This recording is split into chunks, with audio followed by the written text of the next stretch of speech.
Morning, Breakfast Club. Hope you're enjoying your coffee today. We've had drug, we've had incest, and now it's up to me to choose a topic for the week on a really rather cold day in York, hence why I've still got the coat on inside. What I wanted to look at was sci-fi. Sci-fi is actually, for most of my life, actually been a really important part of it. I think it goes back to Star Trek: The Next Generation, which was being broadcast on, as I recall, it was on a Thursday at 6:45 on BBC Two while I was at junior school. I didn't always have the happiest time at junior school, and so it was a sort of escapism for me and the promise of maybe a better world. And there's so many series that I've watched and enjoyed over the years. Stargate, particularly Stargate Universe. I love all of the Stargate ones, but I wish Stargate Universe had continued. There were still interesting stories to be told there with a rather darker twist on sci-fi than you usually get, with people who were, well, the wrong people in the wrong place at the wrong time, the wrong crew, as it were. There's all the different incarnations of Star Trek. Star Wars, of course, which I came to rather later, but which I've really grown to love. I remember watching syndication runs years after they broadcasted things like Blake's 7 and Doctor Who on Saturday morning television. There's all sorts out there, Battlestar Galactica, as many you can shake a stick at. And it's increasingly sort of important narrative device, if you like, in popular culture. I think good sci-fi works when the story isn't really about the technology or the sci-fi, but that it allows you to tell a story that you couldn't do in the sort of mundane world. What I want to ask, I suppose the topic for this week is, what's your favourite science fiction, well, I say franchise rather than series, and why? Now, I was thinking quite a while of what mine would be, and there was part of me that thought it should be Star Trek, just because I do love the show. I remember pestering my dad for ages and eventually convincing him to take me and a friend, when I was been about 12, to a Star Trek convention, which I don't think he had a wonderful time at, but yeah. And I thought a lot about actually Stargate Universe, which is a show I think is very much underrated. As I mentioned, I think it's a really good show. There's lots of others that I'm sort of half tempted to include. I don't know if Red Dwarf really counts, but that's raised so many smiles with me over the years. But the one that, for me, is the one that always stands out, the one that I always go back to, is Babylon 5. Babylon 5 was created by J. Michael Straczynski, who actually, I think in the 80s it must have been, did a cartoon series that I really liked called Jason the Wheeled Warriors. Unfortunately, that never finished. There was a story to be told, but it got cancelled. One of the things I like about Babylon 5 is that it was pretty much conceived as a whole package. If you watch it and then go back and watch the whole series, there's subtle foreshadowings right from the beginning, right from the first series, about what's going to happen later. So rather than, it almost feels like rather than looking forward, it's it's almost like a real story, because the whole thing is conceived as an entire thing. You don't notice the foreshadowing at the time. It's not suddenly the shadows come in and someone says something wise. But the whole mythology and what the universe of Babylon 5 is there from the beginning. Now, the premise of Babylon 5 is a station constructed by humans called Babylon 5. And it's a sort of, it's the idea, it's like almost a sort of galactic UN. It's somewhere where delegations from different races in the galaxy could come together, and you hope to hopefully resolve things pacifically rather than by war. not always entirely successfully. It's also sort of a trading post and also has a feel of the frontier town about it at times.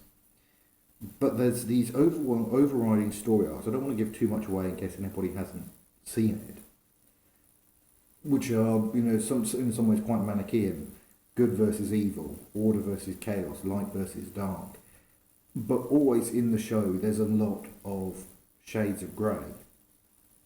Now, there are people who are clearly the good guys, but there are people who you think are good guys and turn out not to be. People who you think are bad guys and turn out, well, actually, sometimes do turn out to be the bad guys, sometimes not. And it's all very interesting. The positions people are put in where they have to make decisions where they're conflicted between different competing moral narratives. I'm thinking particularly of a situation that develops with a community of telepaths where they're seen as being sort of dangerous and as being oppressed at the same time, and how that's resolved.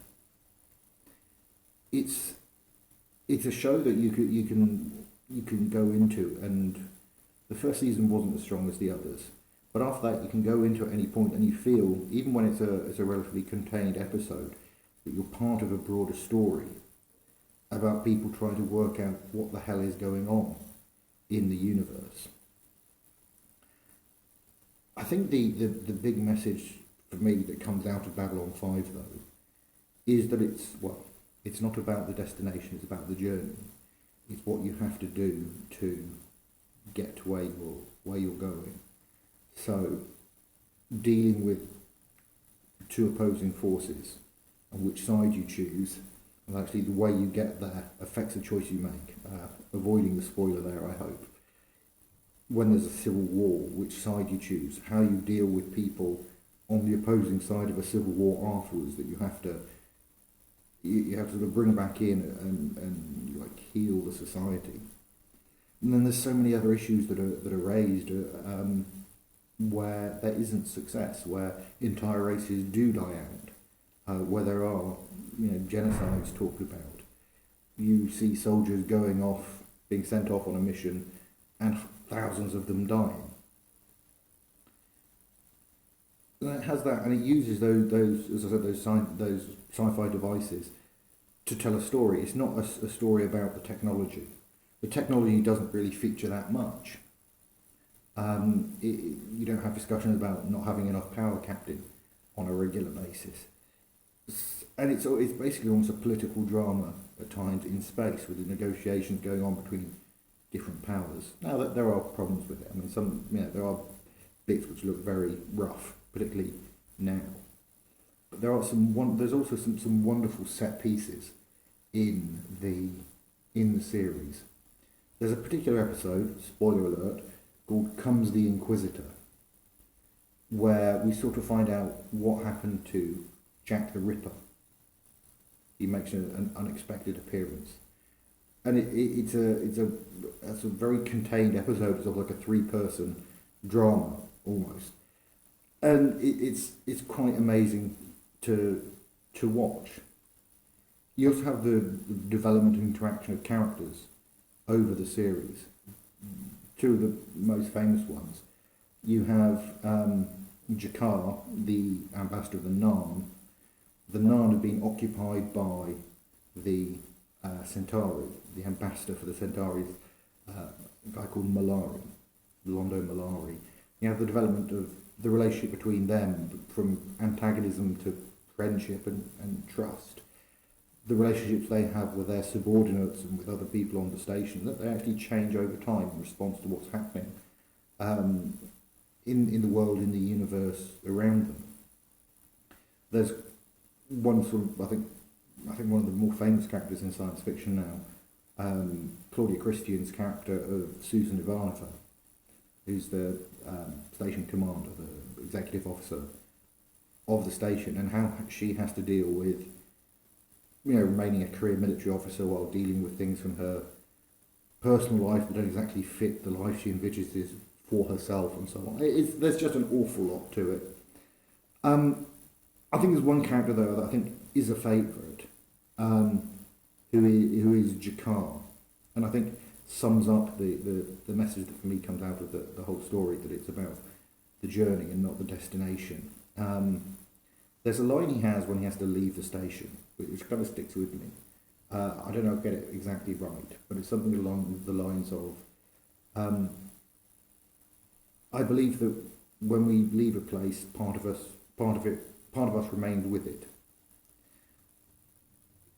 Go anywhere in the station when it's quiet, you'll hear the echoes of conversations we had.